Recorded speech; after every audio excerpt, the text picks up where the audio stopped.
আসসালামু আলাইকুম। এখন শুনবেন সংবাদ শিরোনাম।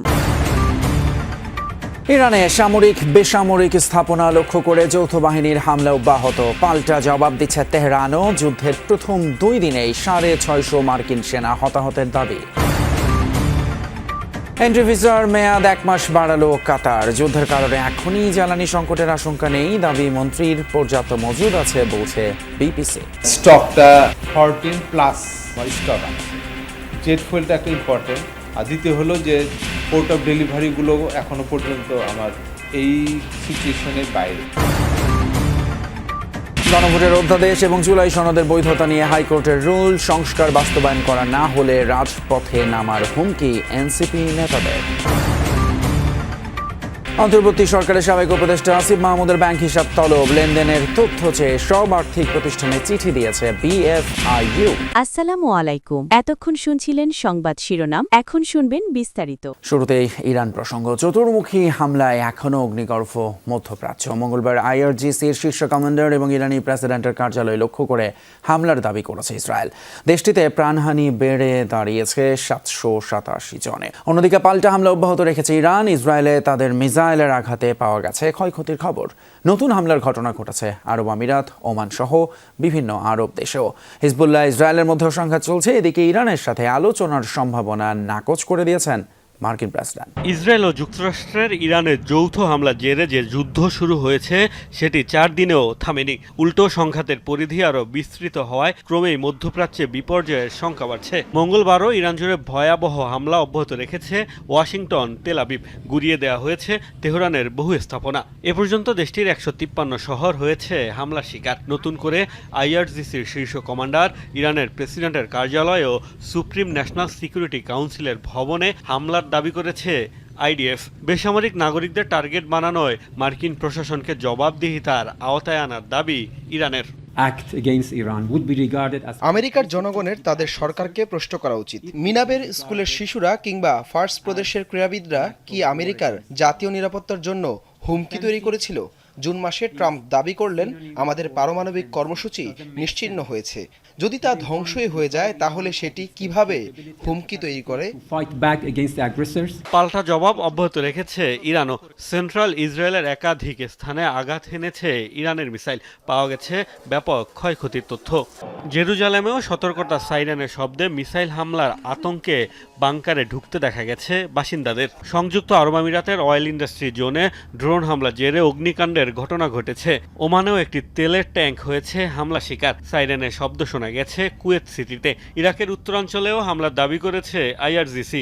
ইরানের বিরুদ্ধে বেসামরিক স্থাপনাকে লক্ষ্য বানানোর অভিযোগ তুলেছে উপসাগরীয় দেশগুলো। যুদ্ধ পরিস্থিতিতে ইরানের সাথে আলোচনায় বসার সম্ভাবনা উড়িয়ে দিয়েছেন মার্কিন প্রেসিডেন্ট ডোনাল্ড ট্রাম্প। ইরান আলোচনার অনুরোধ জানিয়েছে বলেও সামাজিক মাধ্যমে দেয়া পোস্টে দাবি করেন তিনি। অন্যদিকে হিজবুল্লাহ ও ইসরায়েলের মধ্যেও পাল্টাপাল্টি হামলা অব্যাহত রয়েছে। ইসরায়েলের আপার গ্যালিলি অঞ্চলে মিসাইল হামলার দাবি করেছে হিজবুল্লাহ। বৈরুতে তাণ্ডব চালানোর পাশাপাশি দক্ষিণ লেবাননে স্থল অভিযান চালাচ্ছে আইডিএফ। মধ্যপ্রাচ্যে যুদ্ধের কারণে এখনই জ্বালানিতে প্রভাব পড়বে না বলে জানিয়েছেন জ্বালানি মন্ত্রী ইকবাল হাসান মাহমুদ টুকু। তবে বিশ্বব্যাপী সংকট দেখা গেলে বাংলাদেশেও সমস্যা হতে পারে। আর বিপিসি চেয়ারম্যান রেজানুর রহমান বলেন, দেশে জ্বালানি তেলের যথেষ্ট মজুদ আছে, দাম বাড়ার শঙ্কা নেই। জানান, যুদ্ধ পরিস্থিতি বিবেচনায় রেখে তেলের বিকল্প বাজার খোঁজার বিষয়টি ভাবা হচ্ছে। দেশের জ্বালানি খাত বলতে পুরোটাই আমদানি নির্ভর। ডিজেল, অকটেনের পর গ্যাসের মূল ভরসাও এখন বিদেশি এলএনজিতে। ফলে বৈশ্বিক যে কোনো পরিস্থিতিতে উদ্বেগ বাড়ে বাংলাদেশেও। ইসরায়েল যুক্তরাষ্ট্রের সাথে ইরানের যুদ্ধ সে আশঙ্কা তৈরি করেছে। হরমুজ প্রণালী বন্ধ ও সৌদির তেল শোধনাগারে হামলা বৈশ্বিক তেল সরবরাহে আঘাত হিসেবে দেখছেন অভিজ্ঞরা। তবে সরকারি প্রতিষ্ঠান বিপিসি বলছে, আপাতত জ্বালানি তেলের সংকট নেই, বরং প্রয়োজনের তুলনায় যথেষ্ট মজুদ রয়েছে। দুইটা সুবিধা পাচ্ছি। একটা সুবিধা হলো যে আমার স্টকটা 14+ আমার স্টক আছে। জেট ফুয়েলটা একটা ইম্পর্টেন্ট।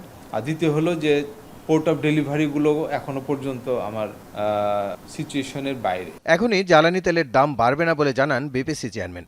নিরবচ্ছিন্ন সরবরাহ বজায় রাখতে সোমবার পর্যন্ত 7টি জাহাজের এলসি সম্পন্ন হয়েছে বলেও জানান তিনি। মার্চের যে 2টা জাহাজ, তার মধ্যে একটাকে তো লোডিং শুরু হয়েছে, ওটা এখনো বলা যাচ্ছে না। আর আমরা যদি নেগেটিভ কোনো মেসেজ পাই, সেখানে আমরা প্রস্তুতি নিচ্ছি যে আমরা রিফাইন্ড অয়েল এর পরিমাণ বাড়ায় দিয়ে সেটাকে কভারেজ দেওয়ার চেষ্টা। মধ্যপ্রাচ্যে যুদ্ধের দামামা বাজলেও দেশের জ্বালানি খাতে তার প্রভাব পড়বে না বলে জানিয়েছেন ইকবাল হাসান মাহমুদ। তবে যুদ্ধ দীর্ঘমেয়াদী হলে এবং বিশ্বজুড়ে সংকট দেখা দিলে দেশেও এর প্রভাব পড়তে পারে।